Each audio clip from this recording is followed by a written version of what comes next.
Bienvenidos a mi canal. En este vídeo os voy a hablar del libertador venezolano Antonio José de Sucre. Antonio José de Sucre fue el colaborador más cercano de Simón Bolívar en la guerra por la independencia de las colonias españolas en América. Hubo muchos generales capaces en el ejército de la Gran Colombia que mostraron sus habilidades en la guerra por la independencia de las colonias americanas de España entre 1811 y 1826. Tales comandantes fueron, por ejemplo, Páez, Mariño y Bermúdez. Pero aún así no podían compararse con el venezolano Antonio José de Sucre. Recibió el grado de general en la guerra a la edad de 23 años. Antonio de Sucre se incorporó al ejército republicano que luchó bajo la bandera del general Francisco de Miranda a la edad de 16 años. Luchó valientemente contra los españoles, mostrando su habilidad como comandante desde el principio. Parecía que estaba hecho para la guerra y además resultó ser un republicano convencido y acérrimo. Tras la derrota de la Primera República de Venezuela tuvo que huir a la isla de Trinidad, que pertenecía a los británicos. Luego regresó al continente luchando a las órdenes del general Santiago Mariño.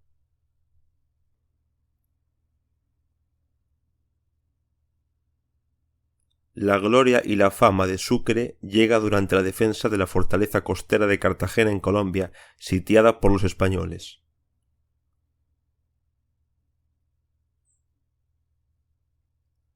Después de Cartagena, Antonio de Sucre, ya un joven general, se destacó en la guerra de guerrillas que se libró en los llanos y terminó con la liberación de su natal Venezuela. Pronto se convirtió en uno de los generales más famosos de la Gran Colombia, que incluía Nueva Granada, actualmente Colombia, y Panamá. También incluía Venezuela y Ecuador. Sucre es nombrado comandante de las fuerzas colombianas en Ecuador. Pero cuando recibió del Perú por orden del general San Martín la división del general Santa Cruz, inmediatamente emprendió una campaña de Guayaquil a Quito. Solo después de intensos combates lograron los españoles detener el avance de sus tropas. Simón Bolívar decidió ayudar al general que le era devoto. Pero la costa marítima de Ecuador fue bloqueada por los barcos de los españoles. Luego lanzó una ofensiva desde Bogotá por tierra hasta la sierra. Los españoles trasladaron parte de sus fuerzas al norte. De inmediato el general Antonio de Sucre aprovechó esto. Retomó la ofensiva el 24 de mayo de 1822. Derrotó al enemigo en una batalla cerca del volcán Pichincha, no lejos de Quito. Más de 1000 españoles y su comandante fueron hechos prisioneros.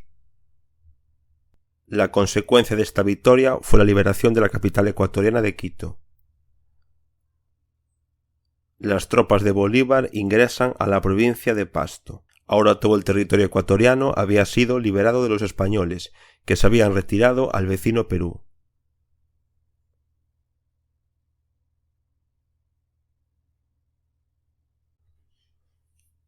Pronto el Congreso peruano nombró dictador a Simón Bolívar, con poderes ilimitados. Trató de consolidar los esfuerzos de los rebeldes locales e infligir una derrota final a las tropas realistas. Pero los españoles se adelantaron a él, capturaron la capital peruana de Lima. Sucre aconsejó a Bolívar que se retirara a Colombia y se reuniera allí con nuevas fuerzas, pero él se negó insistiendo en acciones ofensivas. Los rebeldes pronto pudieron obtener una gran victoria.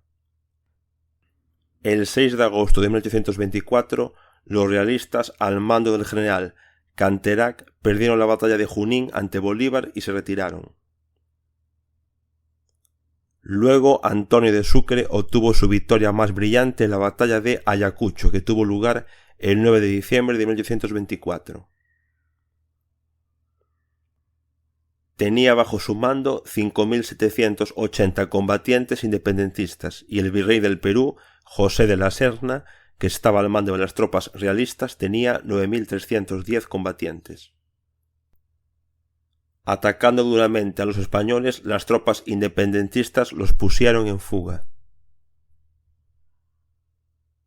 Los realistas ese día tuvieron 2.100 bajas y 3.500 heridos, incluido el virrey, y fueron capturados. Los españoles perdieron 15 cañones. Las pérdidas del general Antonio de Sucre se estimaron en 979 hombres.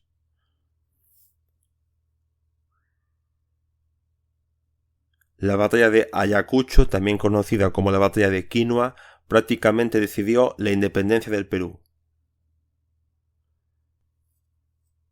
En el mismo año de 1824, Antonio José de Sucre obtuvo el grado militar más alto de las tropas independentistas. A los 29 años se convirtió en mariscal. Las tropas de Sucre continuaron la operación ofensiva en febrero de 1825. Ingresaron en la ciudad de La Paz, capital de la actual Bolivia. Los españoles huyeron de la sierra peruana hacia la costa del Pacífico. Por voluntad del destino, Antonio de Sucre resultó ser el fundador de una nueva república en el territorio del Alto Perú, Bolivia. Su independencia fue proclamada en agosto de 1825. El general Antonio de Sucre asumió temporalmente como su presidente. A principios del año siguiente, en 1826, las últimas guarniciones españolas se rindieron a las tropas independentistas en Callao y en la isla de Chiloé. En mayo de 1828, el mariscal Antonio de Sucre abandonó Bolivia a causa de la rebelión anti-Bolívar. Se fue a la Gran Colombia. Desde finales de la década de 1820 estallaron guerras frecuentes entre los estados jóvenes de América Latina, generalmente por conflictos fronterizos. En 1829, las tropas peruanas, al mando del general Lamar, invadieron el territorio de la Gran Colombia. El 28 de febrero tuvo lugar una batalla en Urín, en la que Sucre estuvo al mando de las tropas colombianas. Terminó sin una ventaja clara para ninguno de los dos bandos, pero tanto Lamar como Sucre declararon la victoria. Pronto el conflicto terminó con un tratado de paz. En 1830, el mariscal Antonio José de Sucre fue elegido presidente del Congreso Nacional de la Gran Colombia. En el mismo año fue asesinado por militares opositores. Consiguieron hacer lo que no lograron los españoles, que en varias ocasiones enviaron asesinos a Sucre. La tumba de Antonio José de Sucre se encuentra hoy en día en la Catedral Metropolitana de Quito, capital de Ecuador. Aquí finaliza este vídeo. Gracias por haberlo visto y nos vemos en mi próximo vídeo.